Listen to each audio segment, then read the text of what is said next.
Evening, I call to order the Lakewood City Council meeting of April 10th, 2017 at 7 p.m.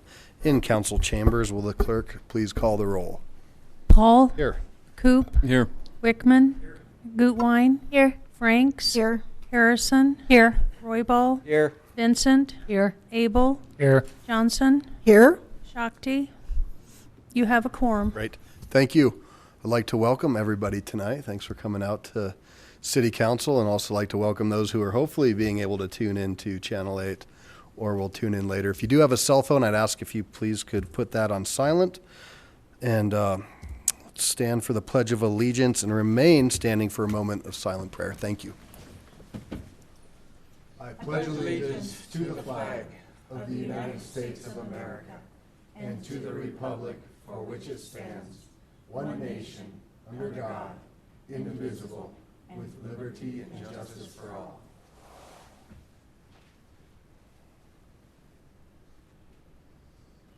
Thank you. Please be seated.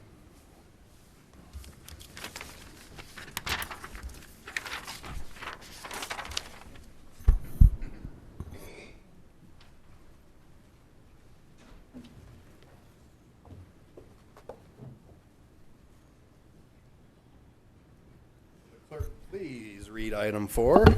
Item 4, proclamation, Child Abuse Prevention Month. And Council President Royball is going to read this, and I'd like to welcome down Vanessa DeMott and Tara Rosner, as well as our Chief McCaskey. These two folks are, actually all three of you represent the Ralston House. Proclamation recognizing April as Child Abuse Prevention Month. Whereas every child deserves to grow up in a nurturing environment free from harm and fear, but too many children are victims of abuse. And whereas children abuse and neglect is a serious problem affecting every segment of our community, and children abuse can be philosophically, emotional, and physical efforts that can have lifelong consequences for victims. And whereas it is up to us as a community to tirelessly work to end abuse throughout awareness and actions, because one abused child is one too many. And whereas a month of April has been designated nationally as a Child Abuse Prevention Month, and we urge all Lakewood residents to commit to preventing and reporting child abuse and to learning what to do to prevent child safety and well-being. And whereas Lakewood dedicated individuals, organizations such as Ralston House, who work daily to counter children abuse and help parents obtain assistance they need. And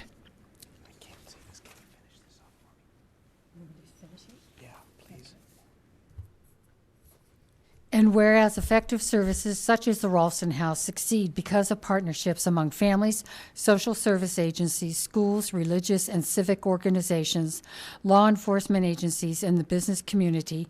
And whereas Lakewood has dedicated individuals and organizations such as the Ralston House who work daily to counter child abuse and to prevent parents obtain the assistance they need. And whereas all residents, community agencies, faith organizations, and businesses must commit to increasing their efforts to support families and prevent child abuse. Now, therefore, on behalf of the City Council and the people of the City of Lakewood, do I read that for you? Okay. I, Adam Paul Mayer, of the City of Lakewood, Colorado, by the virtue of the authority vested in me, do hereby recognize April 2017 as Child Abuse Prevention Month. Well, it's always unfortunate when we have these type of proclamations to have to proclaim such a thing, but the work that this group does and the care and love that they have for the kids in our community is wonderful. And just to raise awareness and let folks know of the opportunities as well as the programs that are out there is very important. So I'd like to offer you guys the mic here. All right, thank you, sir. Well, thank you, Mayor Paul, council members, and residents of Lakewood. On behalf of Ralston House Child Advocacy Center, Board of Directors, staff, and volunteers, we are honored to join the City of Lakewood in proclaiming April 2017 as Child Abuse Prevention Month. Last year, Ralston House served 1,128 kids within our 4-county reach of Jefferson, Gilpin, Adams, and Broomfield counties by providing free services to victims of child abuse, their families, law enforcement, human services, and district attorney's office in both the 1st and 17th judicial districts. Services including forensic interviews and exams, victim advocates, a multidisciplinary case review team, community education outreach with prevention training programs, and again, at no cost. Today, we planted 1,128 pinwheels at Super Credit Union. Some of us have the blue hands to prove it. To represent each of those children who were brave enough to tell their story. Locally, we've partnered with almost 200 businesses, schools, medical office, police and sheriff's departments, faith-based organizations, and local governments to bring the symbol of hope to all those children who are no longer victims, but now survivors. The bright blue pinwheel is the symbol of child abuse prevention across the nation. It's because of the generosity of communities like Lakewood that each and every one of those kids has a voice. I wanted to close by saying, crimes against children are unique and challenging. Our organization has been honored to receive proclamations from Westminster, Thornton, Arvada, Commerce City, Brighton, Broomfield, Wheat Ridge, Northglen, and now Lakewood to help bring justice to the most vulnerable in our cities. I've recited the Pledge of Allegiance every time, and that very last line, and justice for all. If everybody here could just hold a new meaning for that word for the month of April. Justice for the 1,128 kids, and justice for all of those who are still out there. Thank you.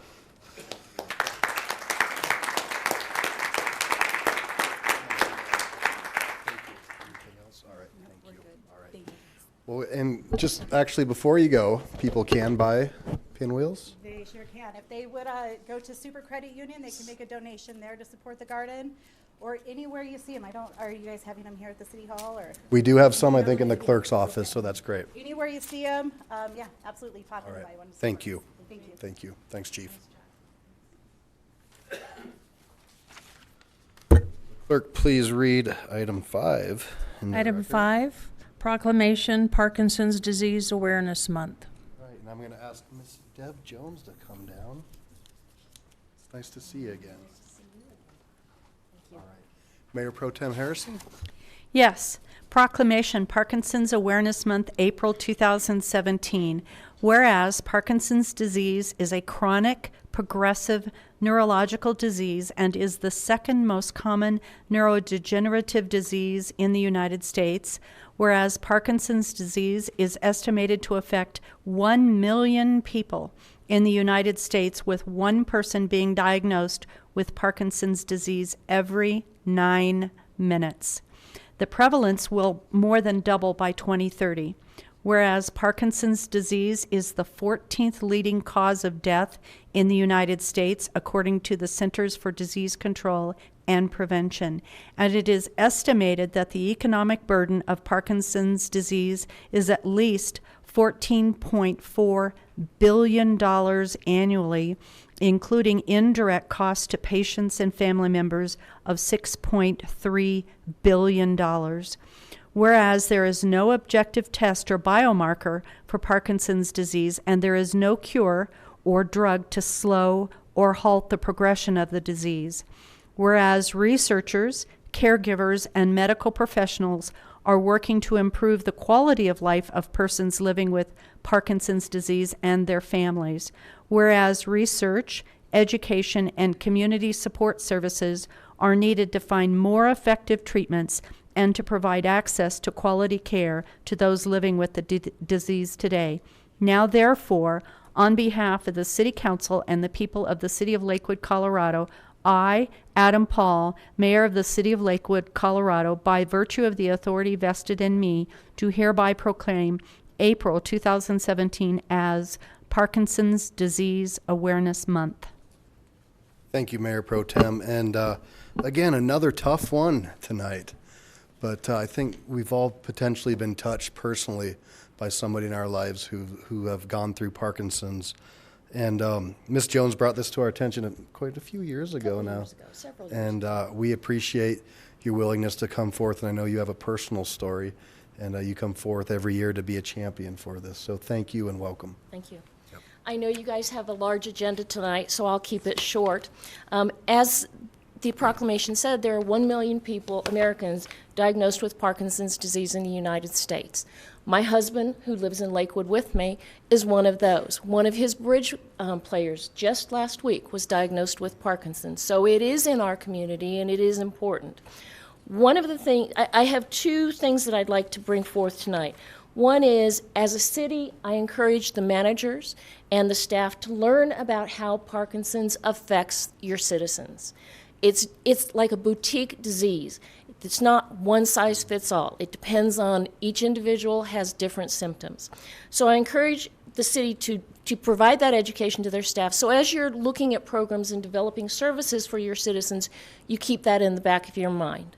The other thing is, as a city council, if you have knowledge of someone who has Parkinson's, or a caregiver or care partner of someone with Parkinson's, for this month, I would ask you to take one action that you personally can do to make a difference in the life of that person or that caregiver for Parkinson's disease. Thank you.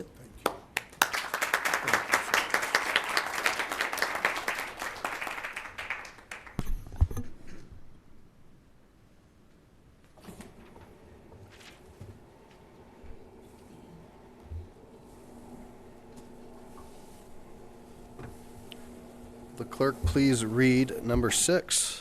Item 6, presentation, Eaton Community Foundation and Lakewood Advisory Bike Team. All right. Gary Hardy and Mr. Good evening. How are you? Mr. Smart, nice to see you. I've heard a lot about this, so I'll be excited to see here.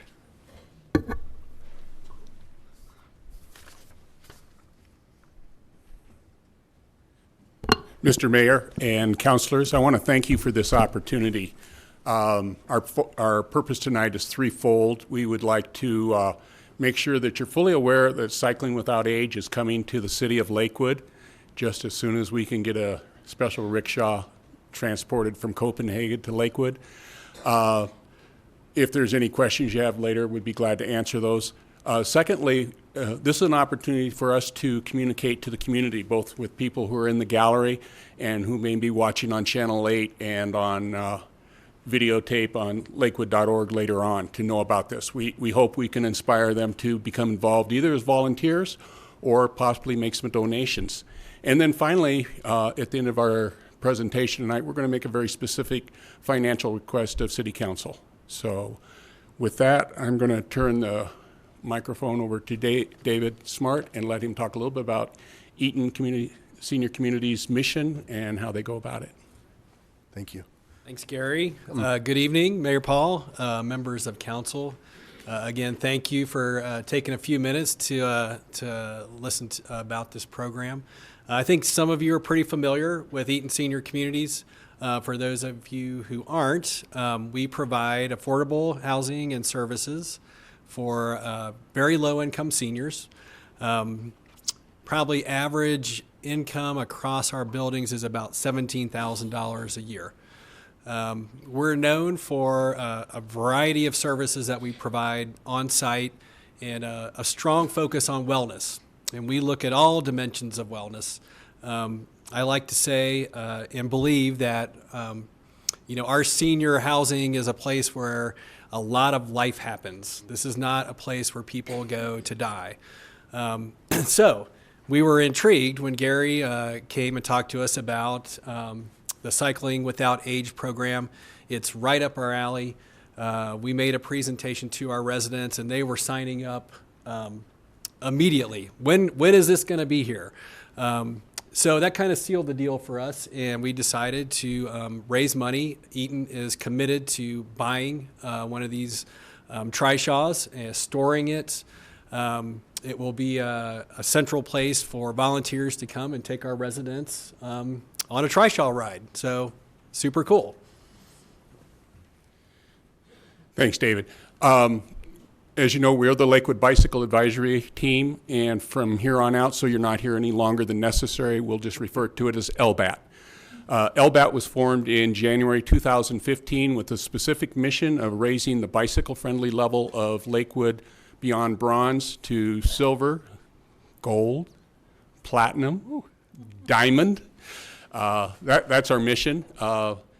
Bicycle-friendly communities are certified by the League of American Bicyclists, and we're evaluated on the 5 E's. That's education, encouragement, engineering, enforcement, and evaluation.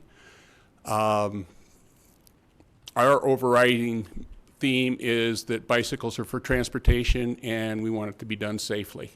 So that's what we're about. In January of 2017, we were awarded an affiliation with Cycling Without Age, and so here's one of the stickers that will go on our trishaw. Cycling Without Age, Lakewood.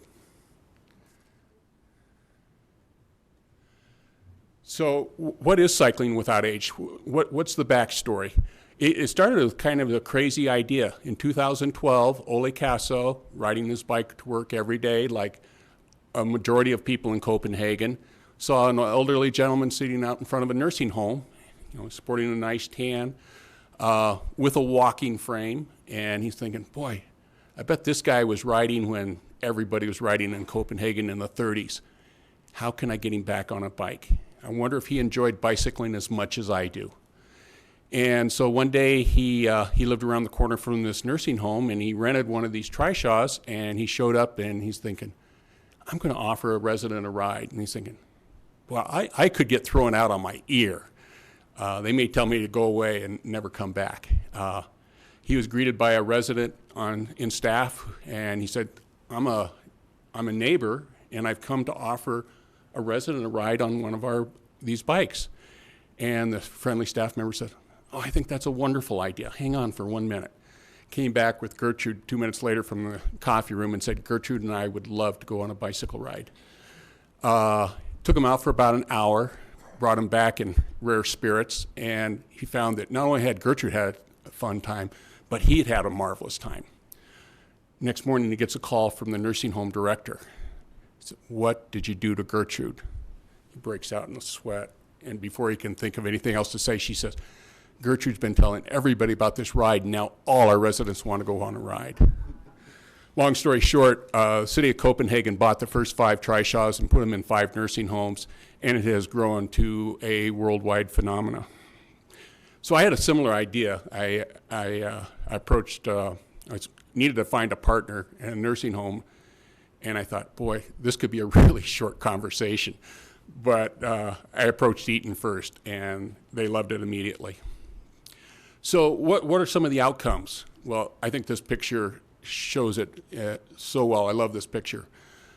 It's a chance to bridge generations. It's a chance to put our senior community back into the community and have them tell their stories to part of the younger generation. How it works, volunteers sign up, residents sign up, we put them together, and they go out for a short ride. Some of the numbers that you see on the screen right now, these are moving targets because it's growing. At last count, there were 225 chapters around the world. It's spread way beyond Denmark. There's over 1,000 trishaws in operation. There's over 8,000 pilots participating. In the United States, we have probably 44 chapters and growing. We have 5 or 6, depending on how you count them, in Colorado. We're hoping Lakewood will be the first or second one in the metro area up and running. We have a unique situation in Lakewood. We have, or will have, 5 senior communities within about a 2-mile stretch right along Alameda corridor. And then there's these tremendous destinations within a mile, half mile, 2 miles at most from each one of these senior communities. You're familiar with all of these, the Lakewood Heritage Center, Civic Center Plaza, Belmar Park with the beautiful Kuntz Lake. I mean, you look at that picture. Can you believe that is less than a half mile from the center of our city and to the busy intersection of Alameda and Wadsworth? We got Belmar Plaza and the Cultural Center with all the attractions there, and that's just scratching the surface. We've got a lot more. And I'm going to turn this next portion over to David, and he'll talk about our request. Thank you. Again, as I said before, Eaton has committed to raising money for the first Trishaw. We are also a contributor to that. We are creating a space to store the Trishaw. It will be serviced and taken care of by the LBAT team. We think it would be a great gesture for the city of Lakewood to buy another one. We're committed to storing that. What we'd like to do with that is give another senior community or other senior communities a chance to try it out, see how it works, and then if it works well, they can raise money for their own or buy their own. You know, as I said before, our place is about life, and our seniors are contributors. They are contributors, and they want to be engaged in the community outside of our, you know, our little walls there. And I think this is a great way to do it, not just for our folks, but for a lot of the seniors in the Lakewood area. Great. So I'm looking for the amount. The amount is right around $7,000. And that's for the Trishaw, and I believe that covers the shipping, which is a pretty large shipping cost. They only make these in Copenhagen. So that's our ask. And thank you for the consideration and the time. I would just like to add that if we can get two here on time, when we have the ribbon cutting, Mayor Paul and I will not have to arm wrestle to be the first honorary pilots. That we can both do it at the same time. So just a quick reminder on the demographics. I believe I'm correct in saying that Jefferson County has the fastest growing senior population in the state of Colorado, and the city of Lakewood has the fastest growing senior population in Jefferson County. So the need is there. And in terms of pilots, I haven't even started recruiting pilots, but I've got 9 who have made donations and said, oh, and by the way, I want to volunteer. So once people see this is up and running, I don't think volunteer is going to be the problem. And I'd like to leave you with just one more image as we wrap this up tonight. This is an opportunity to bring a lot of smiles and a lot of joys to our senior community. Thank you very much for this opportunity. Thank you, gentlemen. And I think there'll be some questions, and I'll start with one. So my understanding of the program is the payback is you do ask whoever you're hauling around the senior to share with you a story about their life. Is that accurate? Yeah, that's exactly right. There's a code of conduct or guiding principles, and if you're an affiliate, you're kind of expected to follow these. And there's a little instruction tag that goes on your handlebars, and it says, hurry up slowly and turn gently.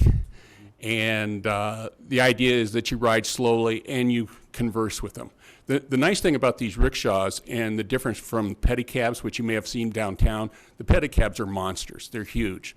The other thing is your passengers are sitting about 5 feet behind you. Now, what senior wants to stare at my rear end instead of enjoying the scenery? But the other thing, their heads are right there. You can converse with them as you ride slowly to these destinations. And this isn't about mounting lots and lots of mileage. It's about going to Kuntz Lake and watching the birds and talking and engaging other citizens that are there. So, yes, very much so. Thank you for that question. Mayor- I would just add, I don't want to make any generalizations, but I've worked with seniors almost my whole life, and you usually don't have to ask them to share a story.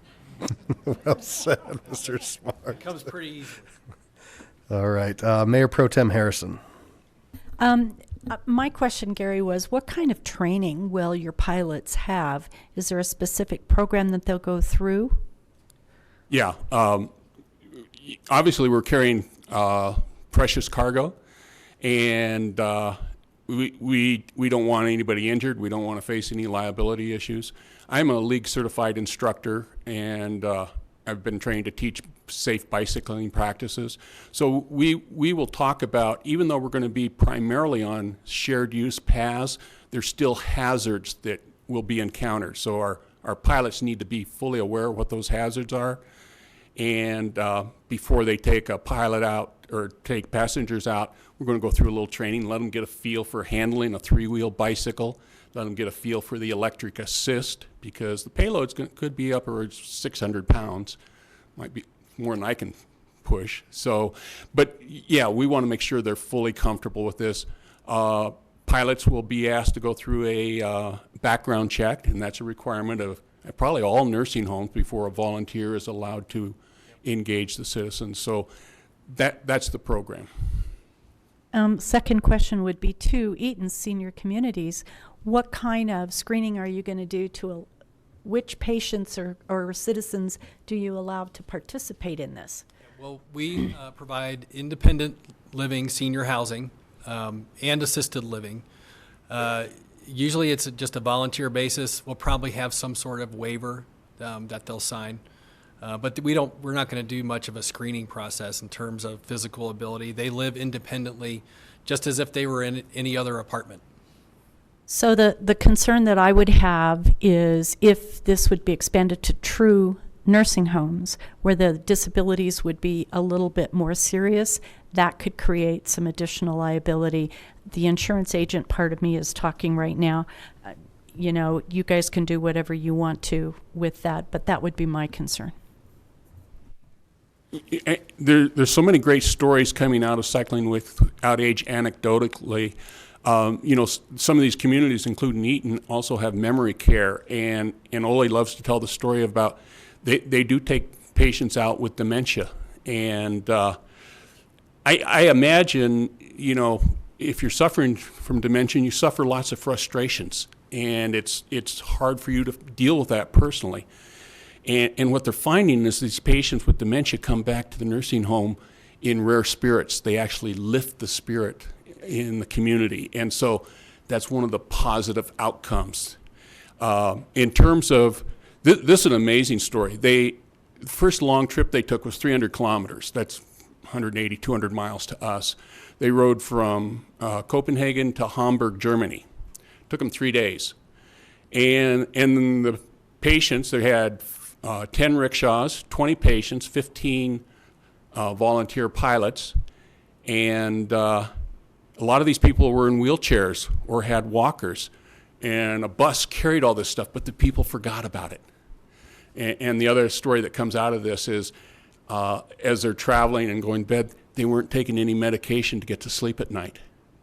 And the most touching part of the story is when one of the residents, second night out at the hotel, stands up in front of everybody in front of dinner and says, you know, I haven't been on a vacation. He's 95 years old. I haven't been on a vacation in 15 years, and this is the best holiday I've ever had. Councilmember Franks? Thanks. Obviously, wonderful program. I watched the video that you sent and happy to contribute. It's a great program.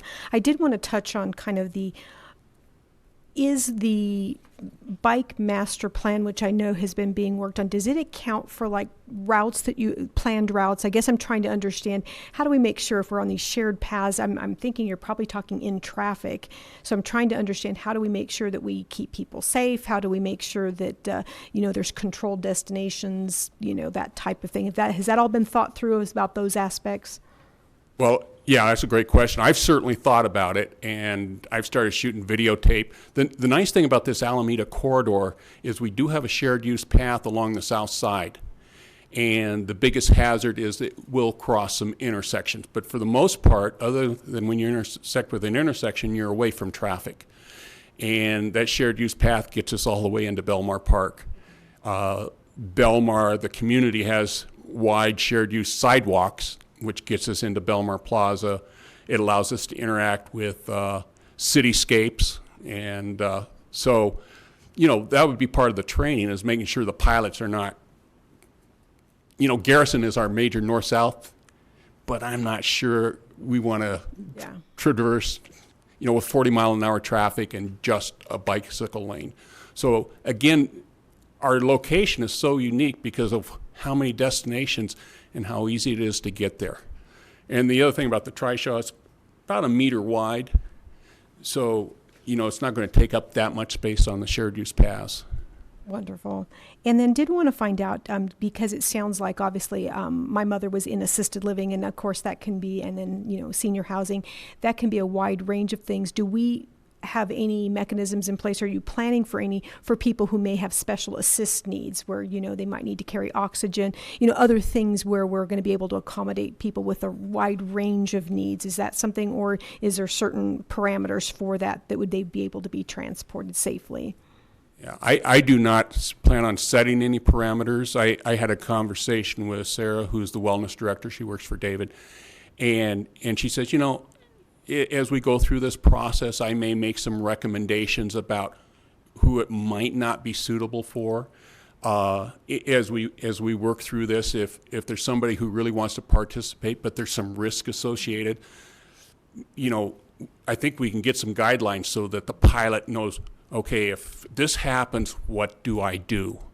Who do I call? That Absolutely. sort of thing. Just want to make sure we're being proactive about those types of situations, so as many people could enjoy the service, but yet that we're not putting anybody at undue risk, including the pilot who might, not be trained to handle any issue. Yeah, I think that's a great question. Thank you. Councilor Gutwein.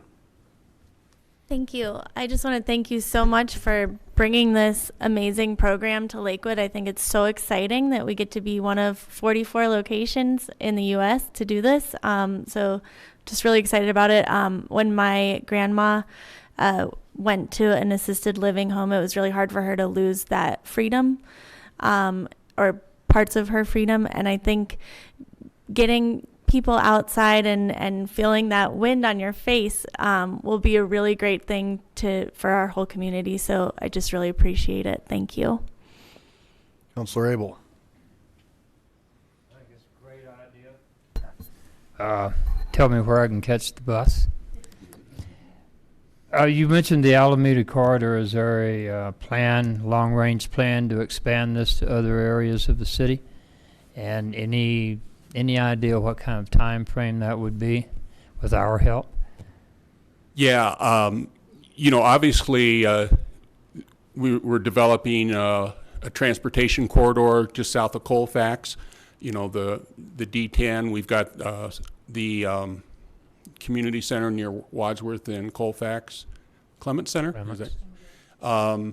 So definitely would like to expand it. My short-range business plan, and this could be a dream, but I would like to have 3 up and running by the end of this year.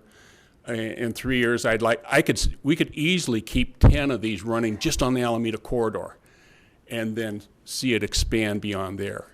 We've got 4 recreation centers, up on Green Mountain, the Link in our ward. Each one of these could be an area that provides services. And I was wondering also if you might be able to roll one of these into a trailer and take it to the Clement Center, for instance, for immediate use. Yeah. Kind of spread the pleasure now rather than wait 10 years. Yeah, if we have that second one, it makes it certainly easier. But one of the guiding principles is that if Lakewood has one up and running, we would cooperate with other communities. And, I communicated that to David. It's like, let's maybe we go to Cityscapes with it one day and let them try it out and consider purchasing one. But definitely it's like share the wealth. I think that's a great point. Thank you. Thank you. Okay. Councilor Wickman. Great program, great presentation. By the way, I'm going to Copenhagen next month. I could maybe bring it back in my luggage. But seriously, I have a question. I guess I'm a little confused. Maybe I missed something here. But I thought when we did our charity program, there was a special committee that was supposed to make all these selections. So I'm kind of wondering, why are you here before us? I didn't think that we were going to be involved in these charity givings. That's a good question, too. And I think Eaton has some plans to approach that committee. It's a matter of timing. We are on slate to have one Trishaw delivered in June. Because they're only produced in Copenhagen, and because of the tremendous cost of shipping it, it could be 6 to 8 months to get another trishaw. And we're going a little outside what's normal because we would like to get 2 as soon as possible. It's not like we can run to Green Mountain Sports and say, hey, we need another trishaw. Can you have one ready in a week? It's the difficulty of getting them from Copenhagen. And we're not asking you to buy this for us. We're asking you to buy this for the Lakewood community. So we're offering to partner with you and store it and provide some volunteer help, but this belongs to you. This belongs to the city of Lakewood. It doesn't belong to Eaton Senior Communities. We're buying our own. The second one would be shared with other communities, just like Councilman Abel was talking about. Well, again, we set up a process, and we're going to tell these people, we've already decided how to spend some of your money, and now you have $93,000 left. I thought the whole point was that we were not going to be doing a case by case how to spend this $100,000. So, like I say, it just seems in contrast with what we already decided. Well, you can look at this as a charitable contribution, and ultimately this will be your decision. But you can also look at it as an investment. You could look at it as similar to creating a bicycle lane for bicycle travel. You could look at it as similar as putting in new playground equipment in a park. Don't forget that these seniors, if they aren't paying taxes, they did for a long period of time. So these are taxpayers, and this is an investment in a service for them. Similar but different than Lakewood Rides, which is property owned by the city. Well, I'm not going to argue the merits of the case, but like I said, we set up a mechanism to have that decided. Unless I'm somehow reading between the lines here, and this is a different donation above and beyond the $100,000. So I don't think it's a donation. I think it's an investment in the community. Well, it's a little bit of semantics there, but I'm sitting there thinking, whoa, if we're making this investment, all of a sudden every nonprofit, every person that's got a good idea is going to come down here saying, we should make an investment. Why don't we make an investment in child abuse or Parkinson's disease? I mean, we get lots of requests down here. And it's like, why are we entertaining this tonight is my question. What's going on here? Ms. Hodson? That would be a question for the council to discuss among themselves. Ms. Hodson? I think that's right. It is a council decision. Another way to look at this, however, is Gary has visited with staff over at the Clements Center, and they are looking for potential grants with the county to do a cost share of a trishaw such as this to be stored over at Clements Center. So it would be considered more of a program offered out of the Clements Center, taking advantage of the pilots who are certified through the LBAT program. At the end of the day, that makes sense. Right. We have equipment in our rec centers, and we have a rec center budget. And if the rec centers want to buy this as one of their equipments, again, that's appropriate. Why is council getting involved? I think it's an awareness thing that Gary, I'm guessing, wanted just to tell you about this new concept. And just to clarify, this would probably be a piece of equipment that we would purchase through our senior program, our Clements, which is, again, semantics, but that's where we have programs for our senior population, and we try really hard to help keep people active as well. So that might be a nice use is out of there. So we're not doing some sort of special allocation here, and the word out there, everybody doesn't need to start coming down asking for investments. That's accurate. People, citizens are sure welcome to come and talk about their passion, which I think is what this is tonight.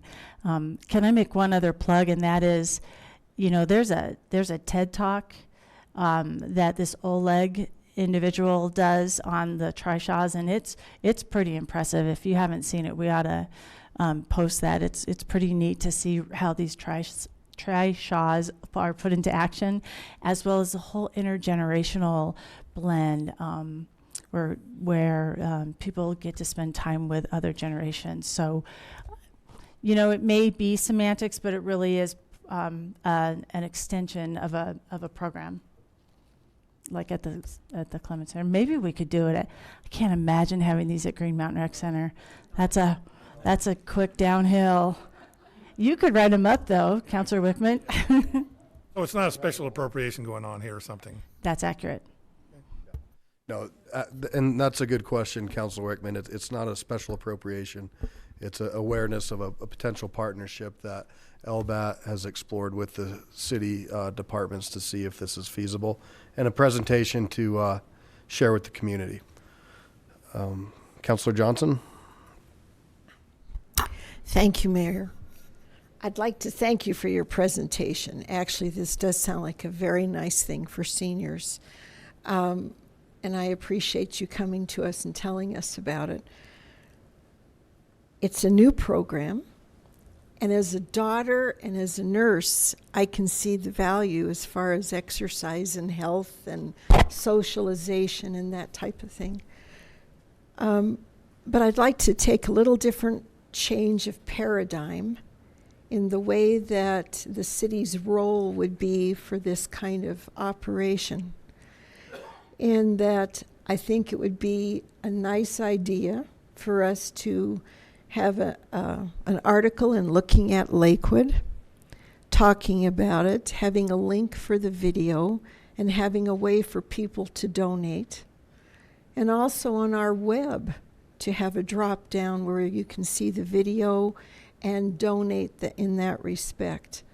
I would be very comfortable with Lakewood taking that role. For us to actually get involved in the contribution or to pay for this, I think is a larger discussion than what we have tonight. But I hope that you would at least consider that change of paradigm on the way that Lakewood could help you. Councilor Harrison? I love this idea. I think it really sounds like a fantastic idea. But at the same time, I don't want to micromanage the departments who have the right to decide what is a good purchase and what isn't within the city of Lakewood. What I would say is I would support any department within the city of Lakewood that wants to try to buy a Trishaw and go with it. That's kind of community resources job to figure out where to find it, and if it's a priority, I'd love to see it. So thank you. Councilor Franks? I do like the couple choices on the funding, either coming from a department's budget. I like that. I also like the donation piece. I think that there's a lot of people out there who either have a grandparent or have fond memories, like I do, of a grandparent. My grandpa had Parkinson's, and my grandmother had Alzheimer's, and so I know how much joy just getting out and about and feeling that wind. I do also want to make sure that we don't, maybe as this broadens over time, lose sight of our homebound seniors who are in their home, who, when I was out campaigning, expressed that there's a lot of services for those who can get to the services, but there's a lot of people who don't get a lot of interaction who are in their homes, and if they're along a pathway. So I like the funding options of the donation and the department, but I also don't want to forget about the folks who maybe aren't in a community, but who are out there somewhat isolated in their homes as well. Councilor Gutwein? Just really brief, I also like the funding options of the, as a piece of equipment. And also expanding, asking everyone, please donate. And aren't they electric? Yes. Okay. So Green Mountain could be a possibility. Thank you. Councilor. Let me just tag on to that. In one of Ole's presentations, it grew from Denmark, and next was Norway with all the hills and mountains, and that drew a huge round of applause. So, yeah, it's doable. Councilor Abel. Thanks for the presentation, and I hope you get a bunch of volunteers. Otherwise, it sounds like you're going to be doing a lot of peddling. And I got your phone number. Thank you. Councilor Vincent. Real quick, everybody's talking about donations, so I understand that the city department would have one. Eaton is already set up as a nonprofit.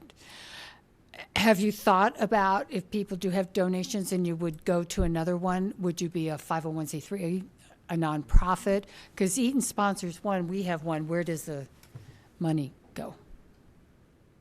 Well, LBAT does not have a 501c. Is that I think so, yeah. C3, whatever. C3. We do not have one yet, and that's part of where this partnership really benefited us. I could have jumped through the hoops. That might have taken a year just to get that up in order to have a funding mechanism. So that partnership really took at least the immediate burden off of LBAT.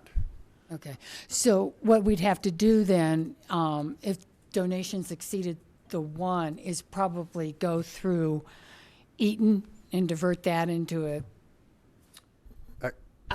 Am I making, because you don't want 2 or 3 or 4 all to go to Eaton. If I may, there was a good suggestion. We have Lakewood Legacy, and we have an opportunity to potentially team up with Metro West Housing, or in fact, we heard about a little help, which is also, they're more in the neighborhoods, so that's another nonprofit. So it sounds like we could team up with some nonprofits, figure out, maybe do some publicity about this and go out and do a concentrated ask along those lines. Well, I'm sure that's a question people would have. Where does my donation go? Yep. So, great. Thank you. Counselor Abel? Ms. Hodson, is it possible the city could use more than 1 or 2 of these things? I mean, I think about what it costs us to put in a playground. It sounds like this would be a nice playground for old folks. Yeah. So I think the return on the investment when you compare things like that is Yeah. pretty good. Absolutely. This is much less expensive than a playground. If you consider a unit is $7,000. My advice would be that we try this one at a time and see how it works and develop a program around it. And that really is a pretty low investment for the city for the amount of fun that might be had from it. And from that point, we can grow it. And I think the whole issue about paths and safety and those things need to be at the forefront of the conversation as well. So Thank you. So I guess it's fair to say, Ms. Hodson, that LBAT can continue to work with the Community Resources Department, and if that's available. That's absolutely, that's the case, and they've already had some good conversations, and staff is really excited about it too. And the whole intergenerational concept is really a special one for the city. Maybe you could take them over to the Boys and Girls Club.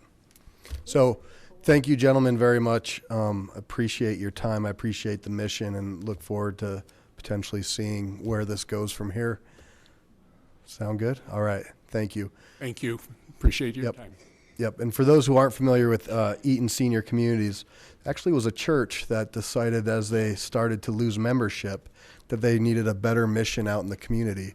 And so they sold their land to become one of the very first affordable housing communities in the area. And today they have quite a few folks living there. So it's a great story, a great mission. Thank you.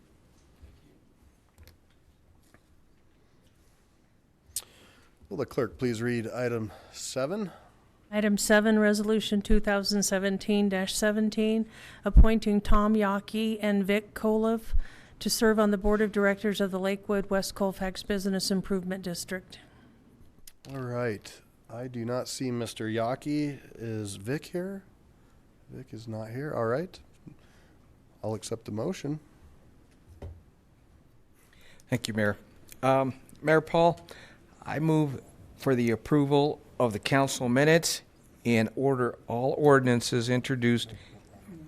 Just the resolution. Just resolution, sorry. Just resolution number 27. Okay. Okay. Resolution 2017-17. Second. I have a motion and a second. Any conversation? Please cast your votes. And that passes 10 ayes, 0 nays. Will the clerk please read item 8 into the record? Item 8, Resolution 2017-18, appointing Teresa Lopez to the Board of Directors of the Alameda Corridor Business Improvement District to replace Scott Richards and to serve an additional term. All right, thank you. Resolution 2017-18. You move that And I move adoption. for adoption of Resolution 2017-18. Second. I have a motion and a second. Please cast your votes. And that carries 10 ayes, 0 nays. Congratulations to those folks. I don't think Teresa is here either, but we'd like to thank you for your willingness to serve on those two important community boards. Next up, public comment. This is a point in the meeting where the public is invited to address the city council on items that did not appear on the agenda. All comments should be directed to the city council. I ask that all in attendance observe the decorum of the city council chambers and refrain from applause or audible support or discord with the speaker. There is a 3-minute time limit. You will see it glow green. When your 2.5 minutes is up, this little box here will go yellow, allegedly. And then when it's up, it'll go red. I can't really tell. But I'll gently ask you to wrap it up if you go a little bit longer. So first up on the list, we have Mr. Chisholm. Good evening.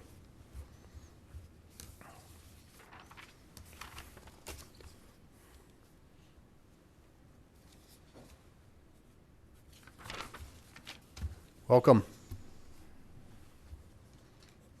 City Council, Mayor, ladies and gentlemen, Could you talk into the microphone, please? a little closer. Just pull it closer. My name is Jay Chisholm. I am the property owner at 1595 Carr Street, Lakewood, Colorado. I'm also a Colorado civil engineer. In March 2015, we were given an electrical permit for our property at Carr. We thought this was a green light to put a new front on the building. We started this in January 2016. We thought that if we needed a permit, we could get one. It turns out that our property is controlled by this floodplain management ordinance. Is it on the screen? Would you like the... Okay. There it is. Good, yeah.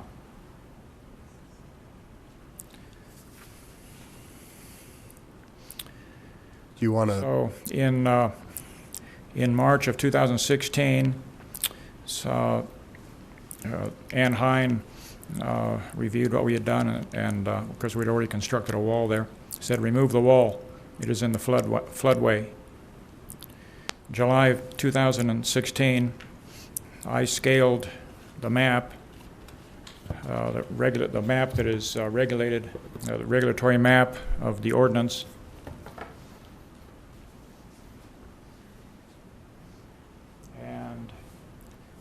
And I drew the building on there, and it's in hatch line, and so and I showed that our building is not in the floodway; it is in the floodplain. This is the floodplain shown, and then this is in the middle is the floodway, and ours is not in the floodway. The ordinance says to scale the map on page 10. Boundaries of the floodplain and floodway shall be determined from information presented in official flood studies. In the absence of other information, boundaries shall be determined by scaling distances on the map. In September of 2016, I met with Ann Hine and showed her what I had done. She says, "I do not believe you. You are the property owner." In October of 16, I hired a civil engineering firm to lay it out and determine that it was not in the floodway. This is their letter, and this shows the building. Could you please talk into the microphone? Thank you. This shows the building, where it's at, and that it gives the same thing that I had shown. He says The scaled overlay indicates that the building lies within the 100-year floodplain. However, the building does not encroach into the floodway. In March 2017, my general contractor submits the plans to the city for a permit with the determination from the civil engineer. April 2017, the determination of my civil engineer is rejected out of hand. Ann Hine, remove the wall. It is in the floodway. Thank you. Thank you, Mr. Chisholm. Mrs. Chisholm?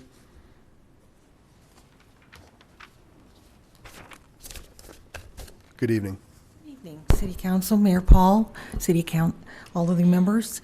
From what my husband just told you, you might think that we've had a horrible year dealing with the Lakewood City Council or the building department, and actually we haven't.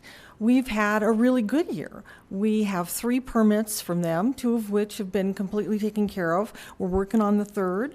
We want to thank Ann Hine for the fact that she allowed us to work with Mike Sizemore, who's just been a wonderful resource to us.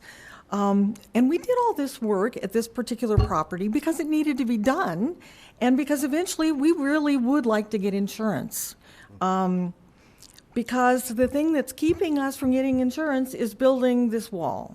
It has completely stopped us. Because we couldn't get insurance, we lost our loan last year, and we had to pay it off ourselves. And the good news was that we had a little bit of savings and we could do that. So we didn't end up in foreclosure, but it's this wall that's not allowing us to get insurance. Even though Jay and the engineer that we hired did exactly what the ordinance said to do, they had well-reasoned responses to the issues that are there. They followed it to the letter. Their findings were dismissed without any rationale. We received nothing in writing. City Council, last year, we started with some really rocky relationships with the building department, and we've worked really hard to do everything we could to make that better, to make it different. We've had real good help from Mike Sizemore, but right at this point in time, I just want to tell you that we have reached an impasse. We don't know where to go at this point. We feel that there's no direction here, and that we have done everything we could, and the building is not where people have said it was. And because of that, we're probably going to have to seek some legal guidance in the future. And I'm really sorry to tell you that, because that is never what we intended. So thank you. Thank you. Mr. Olson?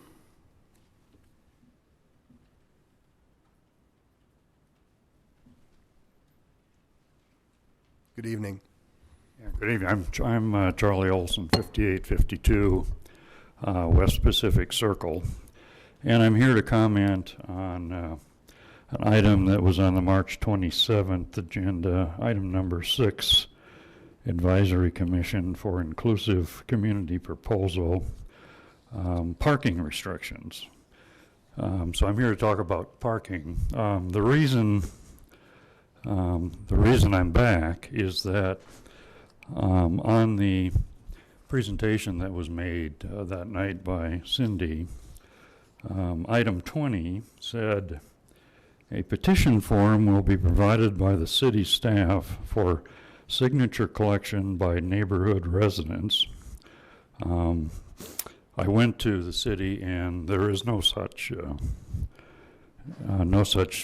signature or for petition. And the reason is that the city council hasn't acted on any of this. I happened to bring this Economist magazine tonight, and I didn't know it was in here, and I started looking, and here's what this magazine says. Never mind public transportation, bicycle lanes, or elegant architecture. Whatever really determines how city look and move is their parking rules. I was here in 2012, and presented a petition with about 65 signatures, so I didn't think there'd be a problem. So I guess what I'm asking for is that the city has not authorized anybody to submit proposals, do anything. I think the only thing that the city has approved is to put up some more signs. So in this proposal, there are, the staff has written 35 pages of recommendations, but nothing's ever happened in the 4 years since 2012. The other cities,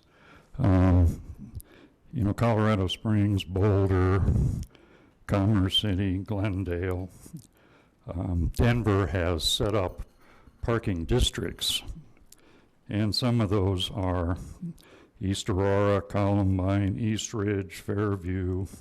Each district has its own set of rules, and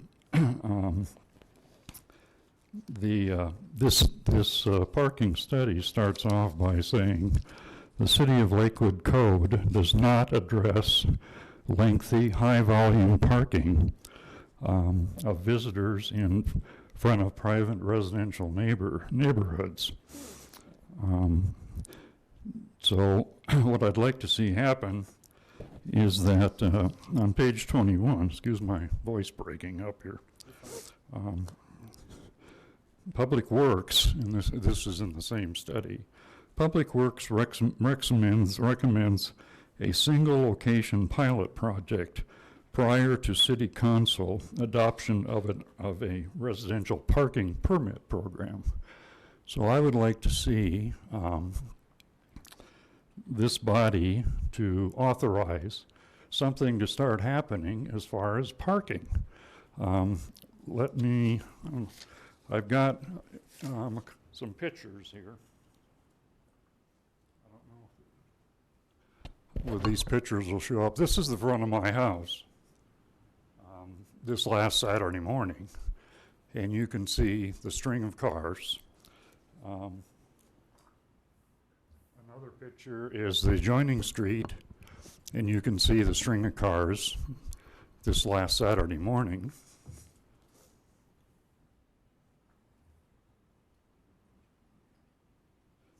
This parking comes from an area of town called Sun Point. If you look at their major street, there's no parking because they don't allow parking. They dump all of their parking out onto the city streets. These are private streets. Mr. Olson, could you wrap up your comments, please? Oh, Thank excuse you. me. Yep, that's all right. There are 110 parking spaces in this area that can't be used because of the homeowners association. So I asked the city to look at the 35 pages of recommendations and let's get something going. Thank you, sir.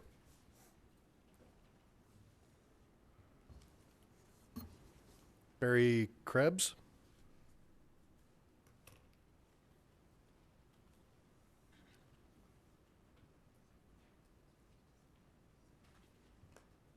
Good evening, welcome. Thank you. I'm a little nervous too. Yeah, you're fine. Take your time. Barry Krebs, 774 Independent Street, which is straight across east from Lakewood High School. And so parking, I don't know, got to go fast here, but it's just, I moved there 24 years ago, and you move in, and I love the neighborhood still today. It's a nice neighborhood, but there was 850 kids in the school. And okay, so then and there was, the traffic patterns were completely different. I've never gone to get upset enough to come to talk to anything like this before, but it's just getting kind of crazy out there when now the school, it jumps up double to 16,000 or 1,600, and then all of a sudden it goes to 2,100. And by the way, if any of you can, if Jefferson County wants to, don't let them get any bigger. It's too much of a negative impact on your Lakewood neighborhood. And so it's traffic as well as parking issues. But it's hard to create a perfect world. I realize that. But like last week during spring break, wow, we were just like every other neighborhood around town when you drive around. It was really kind of nice, and it's even nice now. But so during the week, but believe it or not, my complaint is so during school week, it is what it is. And on Independence Street, it's different because that's where kids are picked up and let off, and that's the reality is I'm just stuck with that now, I guess. But on the east side of the street, on the other streets in the neighborhood, they've been given signs that give 24/7 to resident-only parking. And I'm right now on Independence, no. I'm asking for on the east side of Independence where I live, that it's not during the school day. Right now, leave that the way it is. That's reality. I know they probably can't change that, but it's the weekends. Everybody with all of their kids and all their dogs, they're from Lakewood renting out the football diamond over the field, and there's 20 cars maximum that we're talking about on the east side of Independence. And so I'm asking to change the sign not to be more like the other streets in the neighborhood, to protect where residents after 4 p.m. every day would be my preference, but even if it's just weekends after 4 p.m., just the residents can park there just like on the other streets. And on the west side, on the side where the school is, okay, let the 20 cars park there if you want. But you go out front on the weekend, and you just saw 2 pictures for Saturday mornings from this young man that he had. That's just the way it looks. You walk out in your front yard, you can't even see out of your front yard from all the traffic lined up nose to tail. And so I don't know, my 3 minutes is probably. No, you're good. You're good. It's, if you get a chance, our Lakewood police are fabulous here in Lakewood, I know, and they're busy as heck, and they have higher priorities than checking out the traffic around Lakewood High School, especially on morning drop-offs and pickups. But if they could come by a little more often than they have time, or they have higher priorities, I'm sure. So if that's what they're doing, protect people. But it gets to be a zoo around there, and because people are not following the signs that are there. And I guess that's about it. I'm just asking for a little more when I moved in, it was how I can have a little more of, especially on weekends. That's when there's just so much extra traffic that I don't appreciate the parking. Thank you. Thank you. Merlin Dawes, is that correct?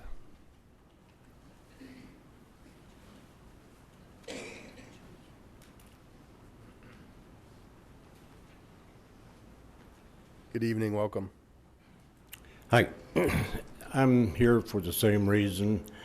It's a nightmare the way the school is leasing out their football fields or the auditoriums or whatever. There's plenty of parking over at the school for them after school and on weekends, but they don't utilize it. They go into the neighborhood, and they take my pleasure away. And I want to back up what he had just said, and thanks for listening. Yeah, no, thank you. James DeAndrea? Did I pronounce that wrong? Okay, all right. Welcome. Very nice job, Mayor. Thank you. If we judge a book by its cover, we got a pretty nice looking cover up there this evening. So anyway, I'm here as part of the homeowners at Lakewood at 8th and Hoyt. The Lakewood High School Sports Metropolitan Complex is a real burden on the homeowners. It's a burden on our property values. It's a burden on our health. and it's a burden on our city. To make it real quick, the school originally had 900 people.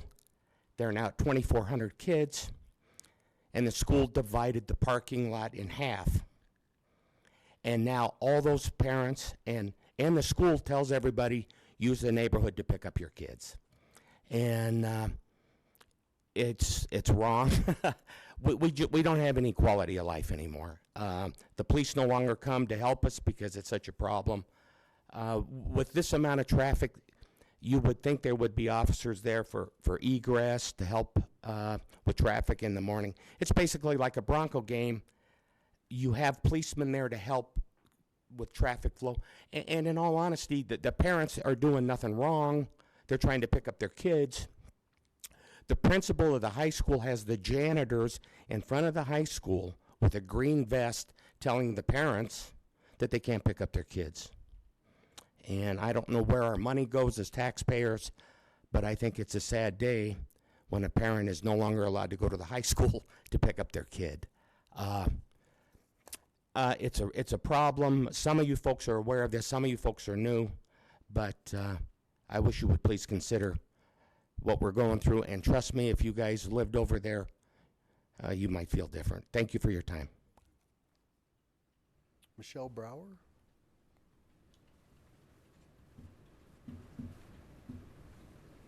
Good evening. Welcome. Yeah, you should have a PowerPoint, I think. And I'm also from the Lakewood High School neighborhood. When I moved in, the weekends were quiet. And now because of the leasing of the fields, our neighborhood is saturated. Our streets have tons of traffic. Can you pull the microphone? Yeah, Sorry. they're not using the parking lot. We have motorcycles and trucks going up and down the streets, cruising for parking spaces all day long. Baseball people are showing up at 7:45 in the morning, and this includes Sunday. They've recently gotten, there's a photograph of the building on the baseball field. They recently installed speakers on the outside of this building that are 4 feet by 12 to 14 inches. They're blasting music. I live right across from the baseball field. They're hostile. I feel like I have to be the whistleblower. I feel like I'm either put in the position of staying in my house, being stressed out, and tolerating it, or calling the police and having more hostility directed at me from the coaches. I feel like I have more of a problem with the coaches over there and the parents. I've had parents tell me to go F myself when they're on my property. I had women smoking in my driveway cut. I asked them to leave. They ignored me. This is all last weekend. I'm stressed to the max. I think it's affecting my property values and my brain. And I feel like because the ball keeps getting tossed back and forth between City of Lakewood and Jefferson County, nothing's getting done. This is a weekend event where there are hundreds of people over there. It's engendering atmosphere of hostility in the neighborhood, and I no longer feel comfortable in my home. So I'm hoping that someone takes this on at some point. Okay. Thank you. Thank you for coming out and sharing. Anybody else wish to speak? Yes, sir. Please come down and give us your name and address for the record.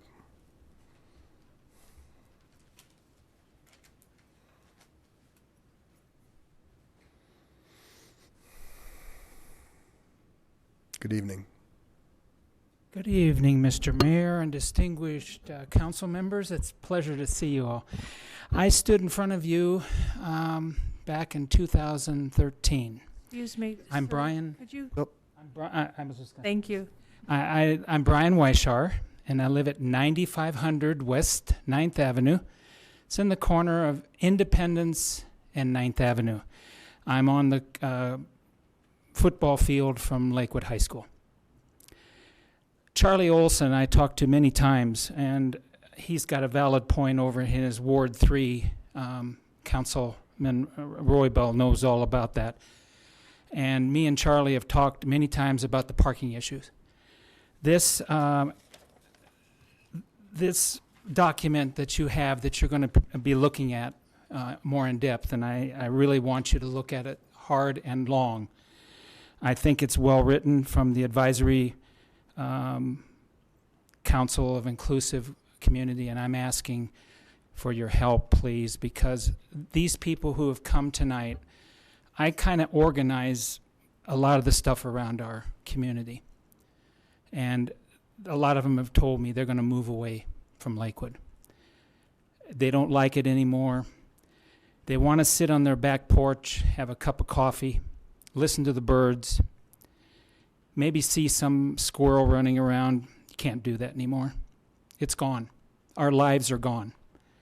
I'm pleading with you, please, the council, to look at this document, the 35 pages, help Mr. Olson and us at Lakewood High School come up with some kind of a parking regulation, rules, whatever it is. I don't know. You come up with something for us. Like I said, I came here back in 2013 in March. Me and Dennis Waldner brought petitions to you. You went then in April 15th to a study session where you looked at permit parking. Where that went from that point is beyond me. We're looking at 4+ years that nothing's been done. I'm sorry, I know some of you, when I came here in 12 or 13, Councilman Roybal, Councilman Johnson was here, and Councilman Whitman was here. The rest of you are new. I want you to look hard and long at this. I don't know what happened to that study that the council did at that time, but I'm asking you to please look again real hard into your consciences. The members of Lakewood High School and Mr. Olson's area are asking for relief and help. And please, look at that document hard because it's got a lot of good things in it. Thank you. Thank you. Anybody else? Yes, ma'am.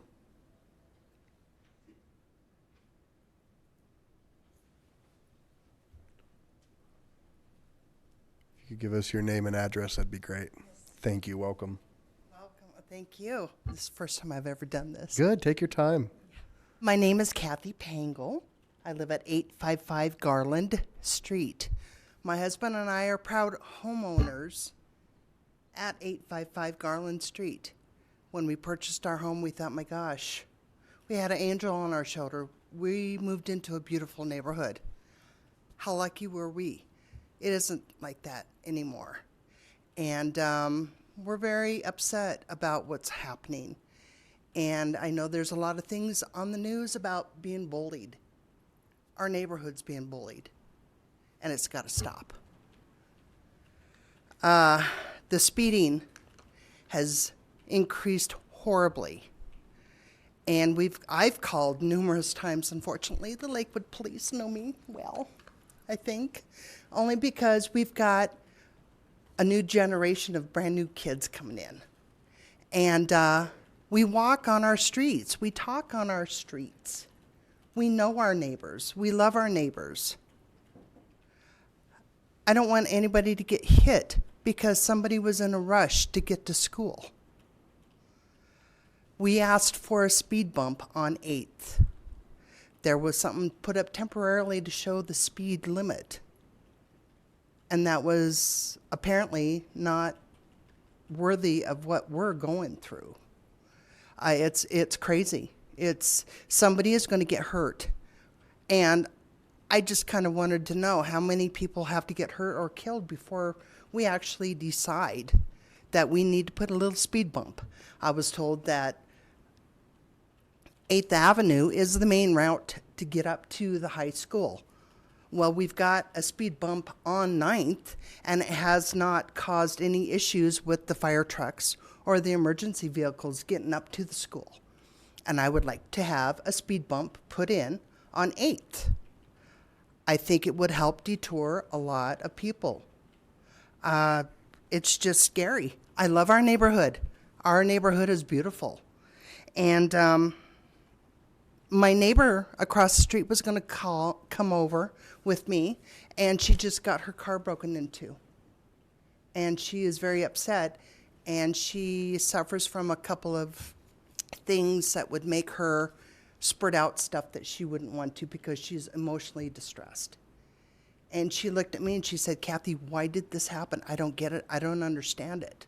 What happened to the neighborhood? The parking is just crazy. Absolutely crazy. We have all of a sudden, she was walking her dog and she almost stepped on a syringe on 8th and Garland. Are you kidding me? I'm not stupid, I'm not naive, but come on. And the police have been wonderful. When I call them, they come out and they talk to me. And I just don't want to see anybody get hurt or killed due to the speeding. And the parking, it needs to go down further on 8th and 9th, down to Garrison. My across the street neighbor, her house is on the corner of Garland and 9th. Her dog was right next to her, and she walked out, and a lady hit the dog, and drove off because she was speeding. She didn't stop. The dog was not hurt severely. Delana is getting trash thrown into her front yard. That's not acceptable.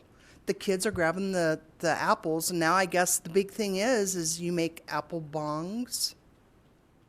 We found them throughout the whole neighborhood.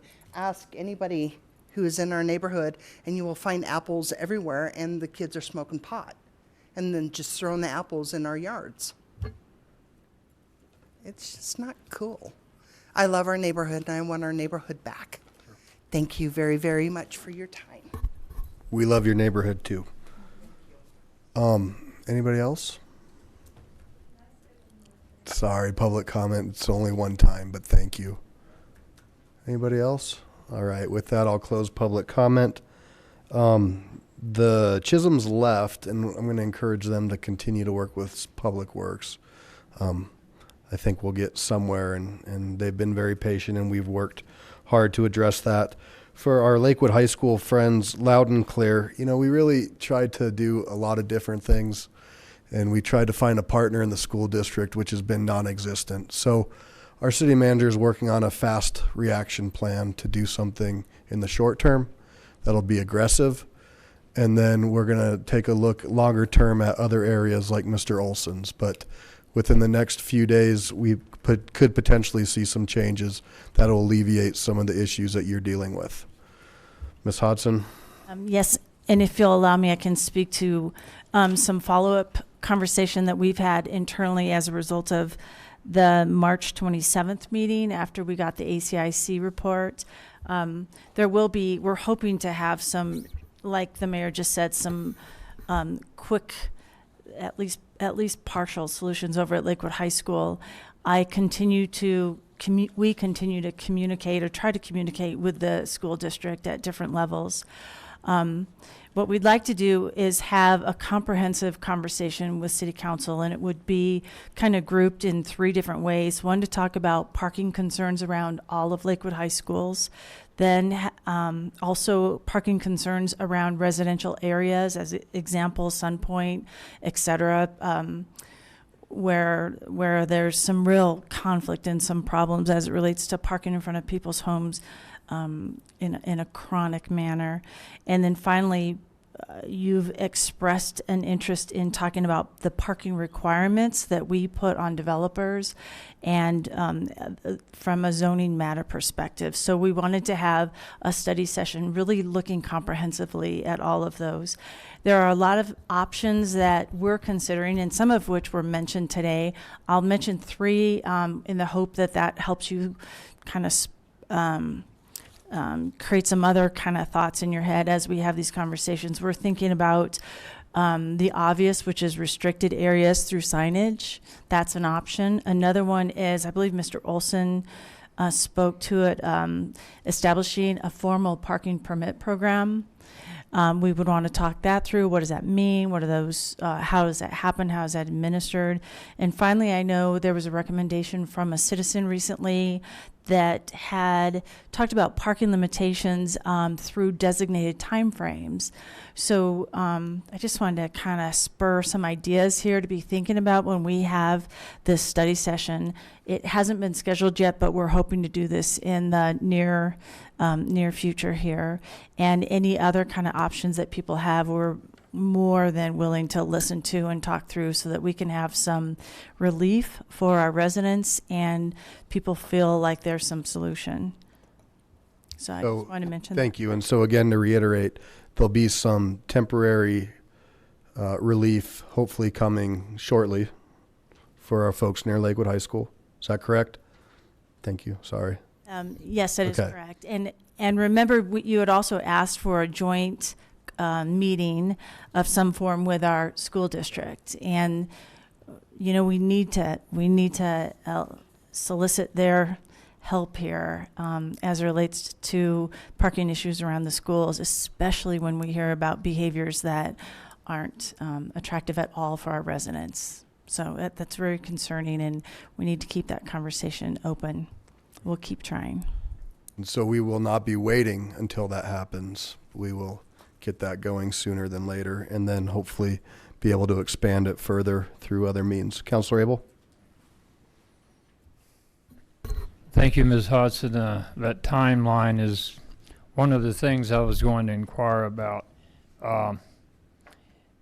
And one of the things that hadn't been mentioned, we'll discuss it more when we get to the study session, but if you notice all those cars out there in front of people's houses, where are their guests supposed to park?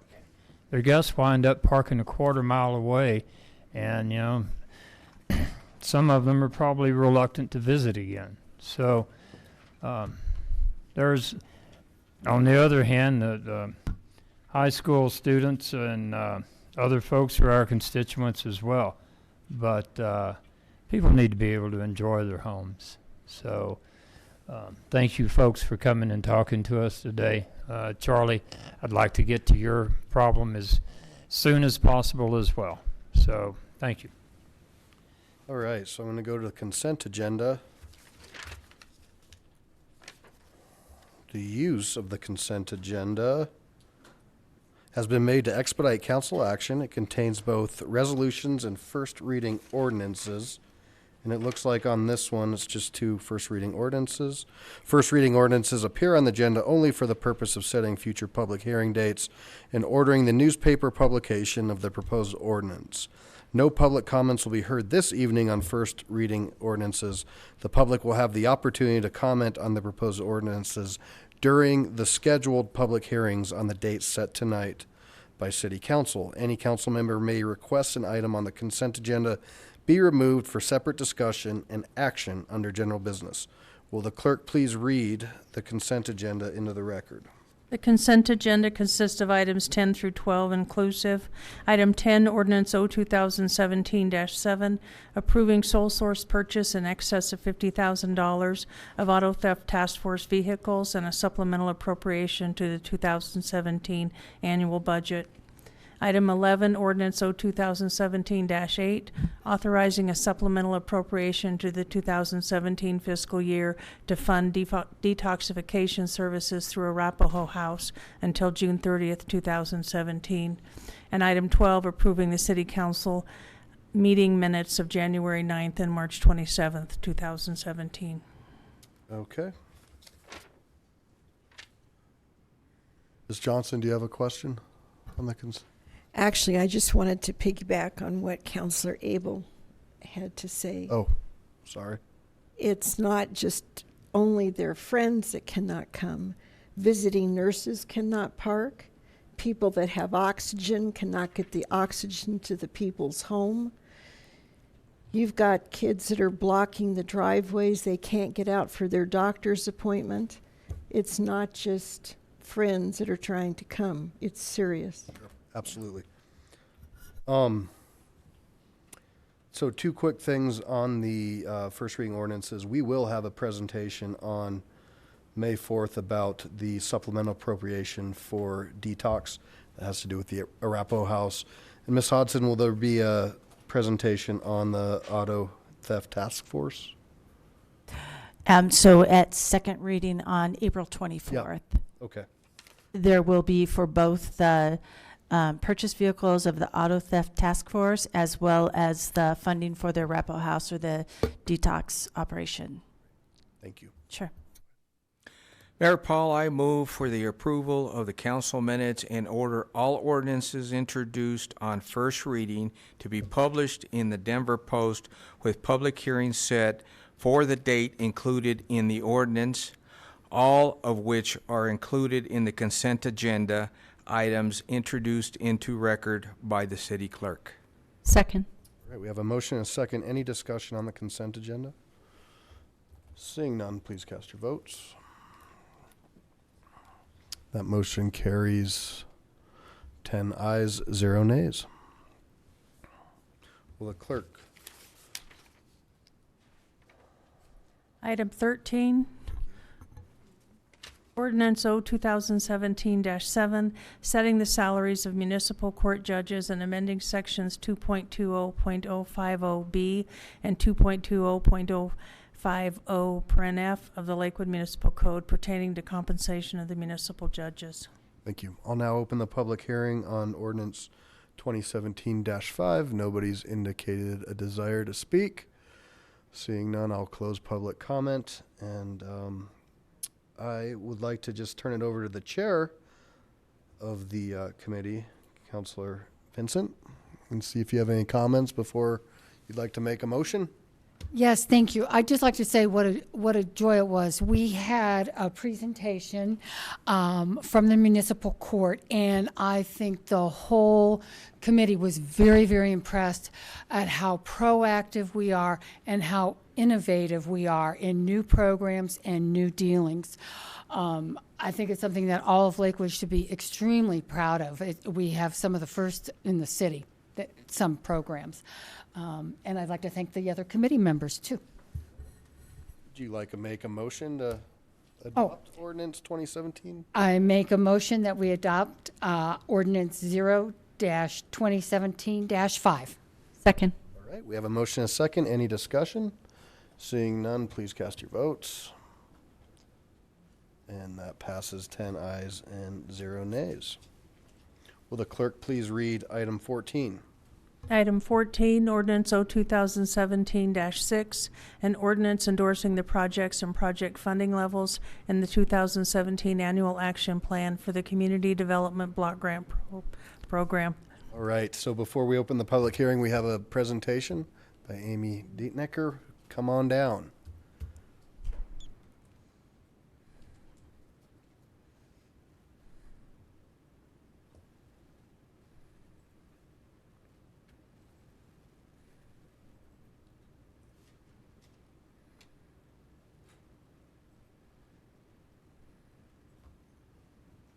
Welcome. Thank you, Mayor and Council. My name is Amy Dieknicker. I am a planner in the Comprehensive Planning and Research Division, and I also manage the Community Development Block Grant Program. Tonight, I'm here to present the 2017 Action Plan. The Action Plan outlines the projects and estimated funding levels that for the 2017 CDBG, or Community Development Block Grant, program year, which begins on June 1st and ends on May 31st, 2018. Although I suspect some of you could probably give this presentation for us, you've seen it a few times, I will briefly provide an overview of the Community Development Block Grant program, and then go into the actual projects that we'll be funding this year.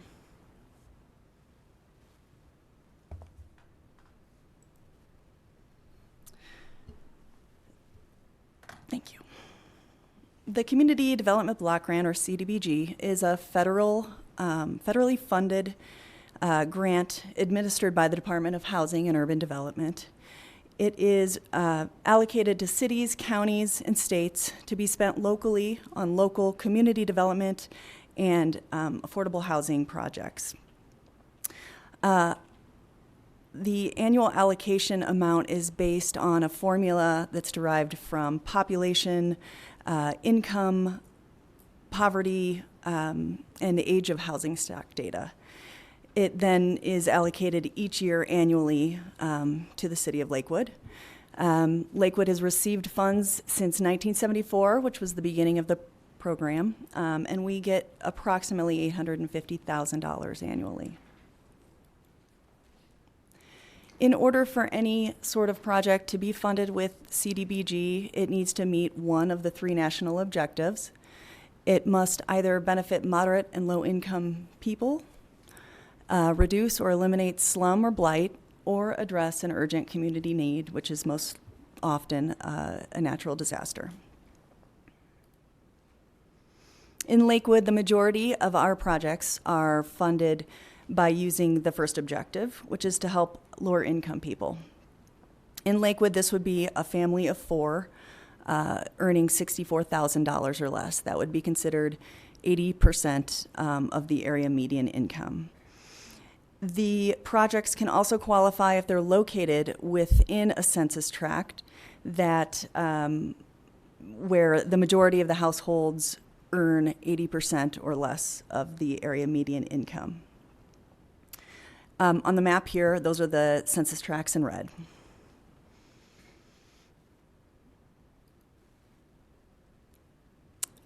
Because it's a federally funded grant, there are other regulations that come along with these grant funds that we manage.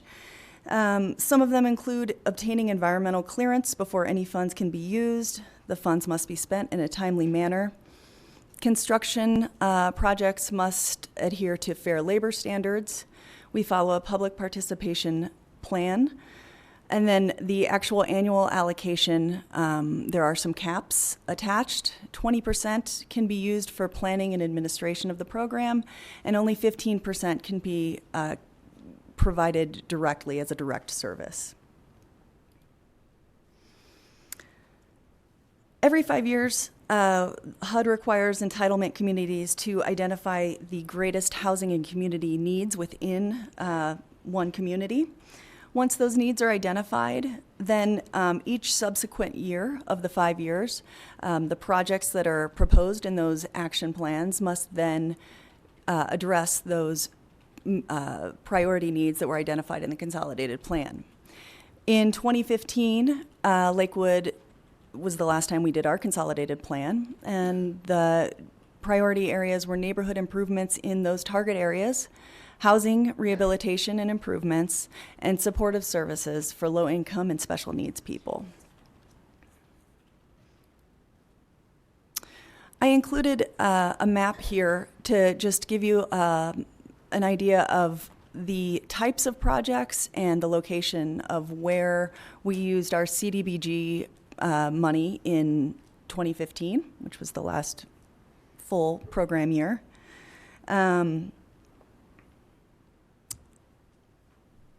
We do our best to leverage the funding as far as we can. Often we use city staff to carry out projects when possible, and we look to fund projects that are able to have a comprehensive socioeconomic impact whenever possible. So now that I give you a little bit of context of the program, I'll present the action plan. The action plan is HUD's annual, or City of Lakewood's annual application to HUD for our Community Development Block Grant funds. And it outlines the projects proposed each year and the funding levels for the upcoming program year. This year, our total resources include the estimated allocation of $850,000, which is similar to what we received last year for the 2017 grant. Program income, which is money received from payment of our single-family housing rehab program loans, and unspent funds from previous year. As I mentioned, the 2017 grant allocation is still an estimate since Congress has not yet finalized the 2017 budget. So these figures could change slightly, but the activities will not. In the case of a decrease in funding, Lakewood will use unspent CDBG funds from previous years to make up the change in funding. And the following is the list for our projects.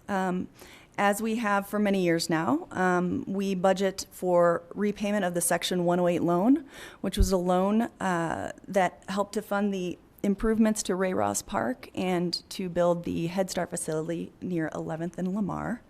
And if you're not familiar, a Section 108 loan is a loan through HUD where you borrow against your future CDBG allocations. This loan will eventually be paid off in 2021. We have two public facility projects. The first is pedestrian street lighting and landscaping along the east side of Pierce Street between West Colfax Avenue and the college, Rocky Mountain College of Art and Design. The goal is to continue to create a cohesive street treatment within the 40 West Arts District, which helps to revitalize the area, create a sense of place and pride within the neighborhood, and spur economic development as well. The second facility project will be the renovation and improvement to the bathroom and shower facilities at Mean Street Ministry in the Iber neighborhood. Mean Street Ministry is operated out of a local church, and it provides programming and outreach to homeless individuals in our community. Currently, Mean Street operates the only temporary severe weather shelter for families in Lakewood or in Jefferson County. They have requested CDBG to pay for a portion of the cost to improve their bathroom and shower facilities to bring it up to ADA standards so that they can now serve families with disabilities as well. Oop. I meant to, sorry about that. The end? Okay, I'll just keep talking. We are also doing our CDBG cleanup event again this year. We will hold a CDBG cleanup neighborhood event for the target areas located south of 6th Avenue this year. This is a very popular program and a valuable resource for our households to be able to bring in large items, appliances, junk, and electronics to be either dumped or recycled for free. Last year, the cleanup filled 13 roll-off dumpsters and recycled 301 tires, 42 appliances, and just under 12,000 pounds of electronics. In addition, households were encouraged to bring food or cash donations for the Action Center, and it generated almost 16,000 pounds of food and $360 in cash donations, so it's a great project.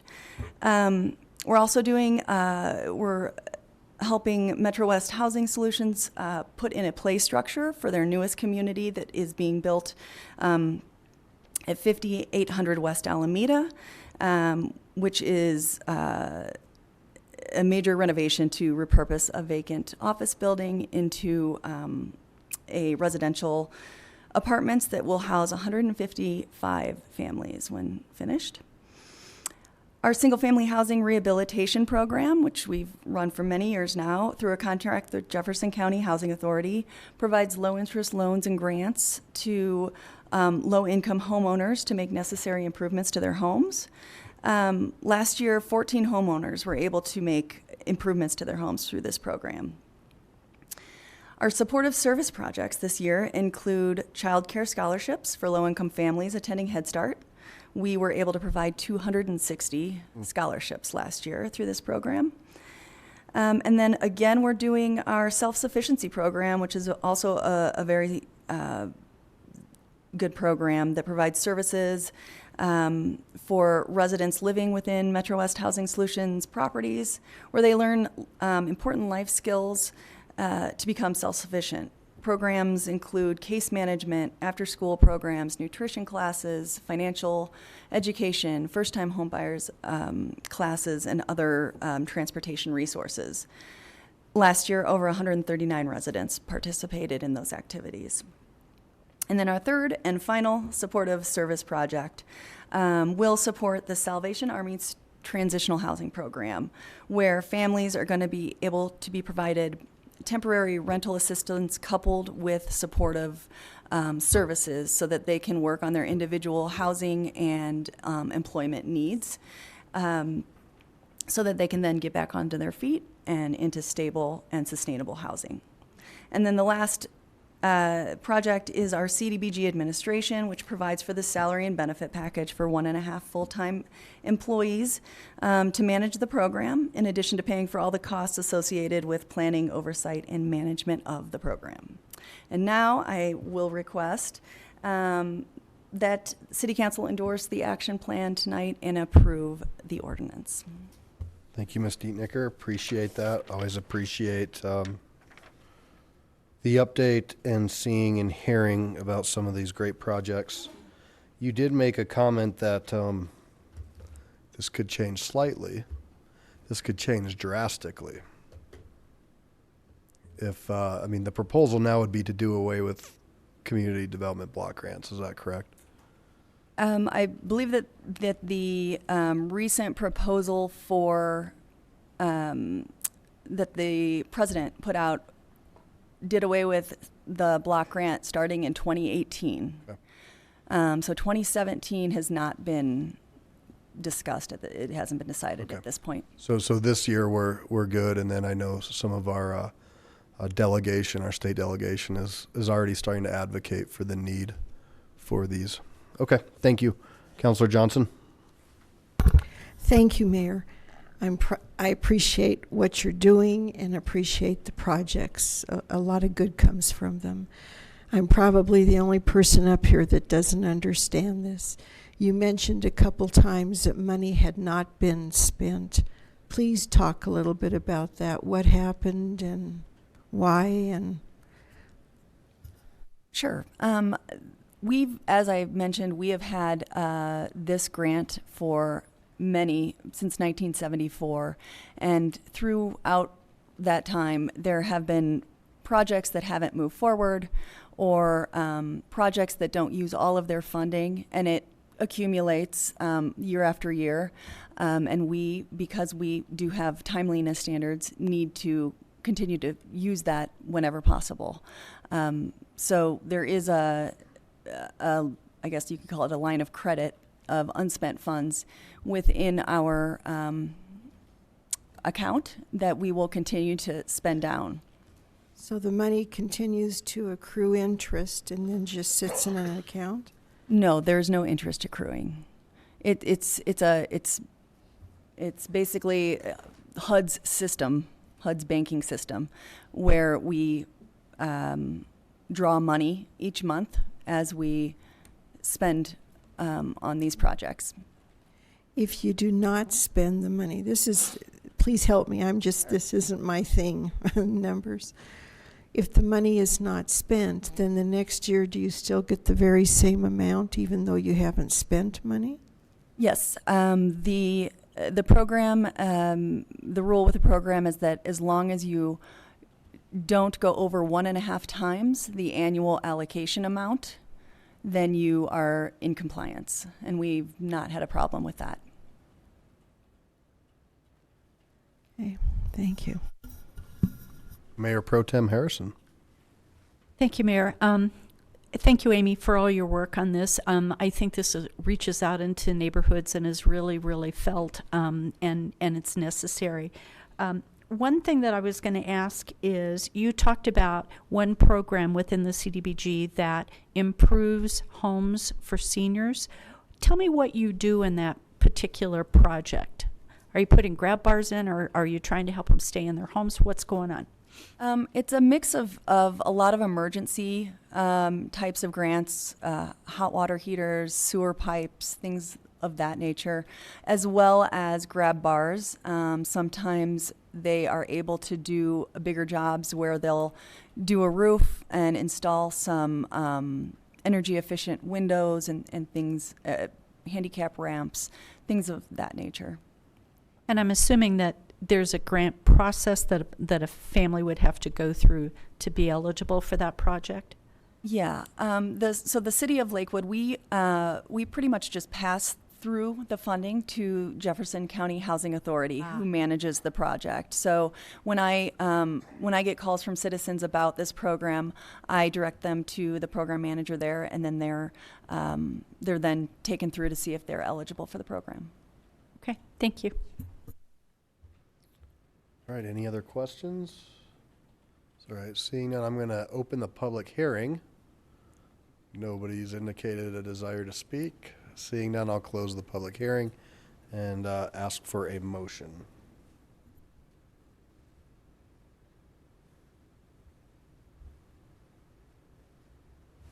Oh, sorry. Ordinance. Mayor, I'd like to make a motion to accept ordinance 2017-6. Second. We have a motion and a second. Any comments? I'd just like to say that I will certainly be supporting this, and again, appreciate all the hard work and the mission that this goes to serve and really help great needs in our community. Please cast your votes. That passes 10 ayes, 0 nays. Thank you. All right, general business. I have one thing I would like to bring to the attention. So we're getting ready to go through our yearly process for the community grant program. And the ordinance selects through Lakewood Legacy, as well as the council president and the mayor pro tem, to be on that selection committee. Our mayor pro tem has a conflict, so I would like to ask council to choose somebody else. Mayor pro tem Harrison. I currently serve on the Action Center board, and the Action Center is one of those that has submitted an application. So what I would like to do is recommend Scott Coop, who does not have a conflict with any of those, if he would be willing to serve. So it looks like Councilmember Coop is saying yes. So is that a motion? It did sound like a motion, didn't it? I move that Scott replace me on the Okay. Is there a second? I'll second it, Mayor. Okay, there's a motion and a second, and just remember, this is the selection, and everything will come back to council once those selections are made. Please cast your votes. Question. Certainly. Am I voting on this? Do I vote? Is that a conflict? Do I have to conflict? No. Because I know you? No. Sounds like you're trying to get out of it. It would be my honor. Okay. All right. And that passes 10 ayes, 0 nay. Anything else under general business? Okay, seeing none. Executive report. Yes, thank you. Two quick things. Next week, April 17th, it's a study session. We'll be discussing short-term rentals and Airbnbs. So that's next week, something to look forward to. And before that, for those of you on the Head Start Committee, you've got a meeting at 5:30. So be there, please. Ms. Hodson, you may already know this, but the Colorado Association of Ski Towns has developed a best practices guide for vacation rental type issues, since they've been some of the pioneers in having to deal with that. Thank you, and staff is looking into that as well. So thank you for that resource. Okay. Can I do one more thing, please? Whatever you want. So I think this is wonderful news. I had the pleasure of attending the annual Jefferson County Telecommunications Award Banquet, and that was last Saturday night. And one of our finest, received Lakewood Dispatcher of the Year Award. Her name is Courtney Reed. And here's her story. If you'll allow me, this will take just a moment. I'm going to read it. So this is all about Courtney. During a snowstorm in November, Courtney Reed went above and beyond the expected level of service when she became involved in a welfare check of an elderly man with dementia. Douglas County Sheriff's Office had requested that we check an address in Lakewood for that man. Agents contacted the man's son, who provided the father's cell phone number. The elderly man drove from Douglas County to Wyoming that evening, and I understand Courtney told me it was during a snowstorm, and called his son explaining that he didn't know where he was. He was out of gas and he didn't have any money. Courtney pinged the elderly man's phone and worked nearly half her shift, contacting numerous agencies in Wyoming to help locate that male. She went above and beyond and really went out of her way. And she ran into many hurdles and people who weren't as accommodating as she is and as our Lakewood communications folks are. And she just kept persisting. And after hitting numerous hurdles, Courtney persisted until she reached a sympathetic Wyoming deputy who assisted to locate the elderly man. And this just, to me, just exemplifies this exemplary behavior and performance of one of our own. So congratulations to Courtney Reed for Lakewood Dispatcher of the Year. Well done. It's a great story. Okay, I just have a couple of quick announcements. Last week we had the opportunity to go to a couple events that celebrated the volunteers of our community. And it started out with the HCA, which is the Heritage, Culture, and Arts Volunteers.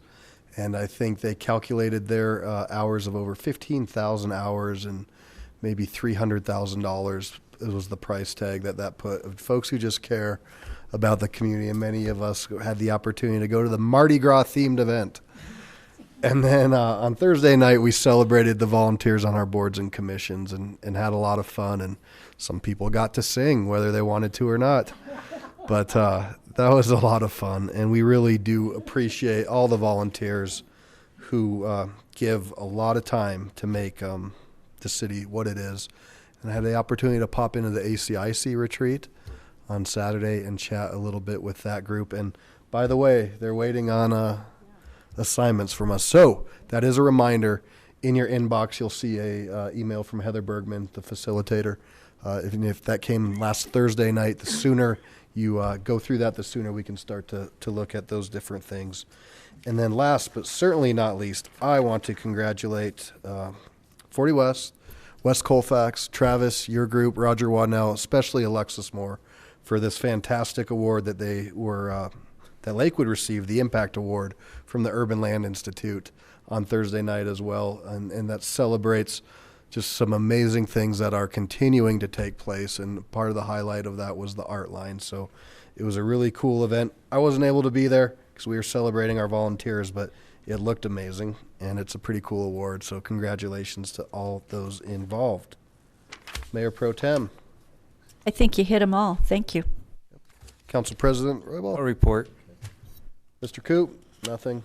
Councilor Wickman, nothing. Councilor Gutwein. Thank you. I just want to add one thing. You did a great job describing how much fun all of those events were. But at the ACIC retreat, I got to hear everyone go around and say what their favorite thing about being on the ACIC was. And they described one common theme was talking about getting to feel like you had got to participate and make a difference in your local government. And I think that really captures what it feels like to get to have an idea, see it through, and then see it actually become a reality is just a really incredible experience. So it was great to spend that morning with them. Thank you. Councilor Franks. Thanks, Mayor Paul. I wanted to thank Ron Slinger from the Red Rocks Community College. He came to our Ward 4 meeting and did a great informative presentation about all of the good work, the services, the advanced programs being offered. Certainly was very illuminating, and so really appreciate his time. We had great turnout as always, and really some of the residents that came tonight to speak about the parking issues and the quality of life, that's really what we're hearing is that folks, love Lakewood, came to Lakewood for specific reasons. And so I just want to keep encouraging council. I know this is always top of mind, that every decision we make often has a quality of life issue. We have people who want to remain in our communities, but if we don't start really aggressively addressing density, traffic patterns, parking, all of those things. The very thing that brought them here is going to be the thing that starts to drive, it'll be the wedge that starts to drive them away. So I want us to be real cognizant in where we can speed up our interactions to help with some of these critical parking issues. I want us to focus there, but really it's going to be down to the zoning and those types of things that if we don't figure out the unintended consequences, we're going to cause more chaos in neighborhoods and more friction where we don't want with our schools and such. So I just want to encourage us to keep looking forward and keeping our community a great place to live. Thank you. Councilor Benson?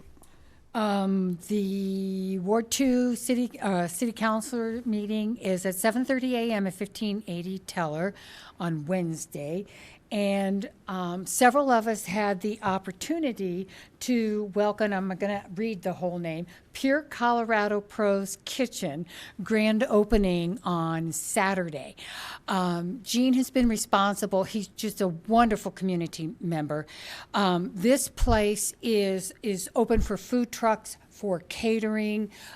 They are also going to have banquet facilities there. They have taken this building and have just redone it, and they're already talking to some of the people at 40 West about expanding it and enlarging it, which I thought was wonderful. And he's just a great community member. He's also been responsible for bringing the farmers market to Lamar Station Plaza, also known as JCRS, and I always have to say that because people say, where's Lamar Station Plaza? So I would just like to welcome them, and I would, if you have any canning needs, they're going to be doing that, any catering. If you know anybody with food trucks, go ahead and send them his way. Thank you. Very cool. And they have a lot of art hanging up. It's another gallery. Councilor Abel? I'd just like to thank Councilor Franks for her remarks. They were absolutely on the mark. So thank you. And I'll defer the rest of my comments to Ramey. Councilor Johnson? Thank you, Mayor. Also, Councilor Franks, I'd really like to thank what you just said. You say it far more elegant than I ever could have stated it. Thank you. And I'd also like to say that this last Saturday I attended the Stober fundraiser. It is a lovely elementary school that is in Applewood. It was on the list slated to be closed, and the parents successfully advocated the school board to have that stopped, at least for now. A successful school is really based on the involvement of the parents. And after spending an evening with these parents, it's obvious to see why this school is such a high-performing school. They stick together and they are unified. They're awesome. Not only were parents there were community members there. There were senior citizens. I was there. A dear friend of mine attended with me. They are reaching out to the community. They are doing everything the right way to keep that school open, and I very much applaud them. The reality is that our home values in any neighborhood are based on the quality of our schools and on the parental involvement, and they are keeping the values of those schools in Applewood at a higher level. We all own our schools, whether you have children in them still or not. They belong to all of us, and it was a pleasure to be part of it. Thank you for inviting me. Ms. Greer? Mr. Cox? Dodson? I'm sorry, I do have one teeny little thing.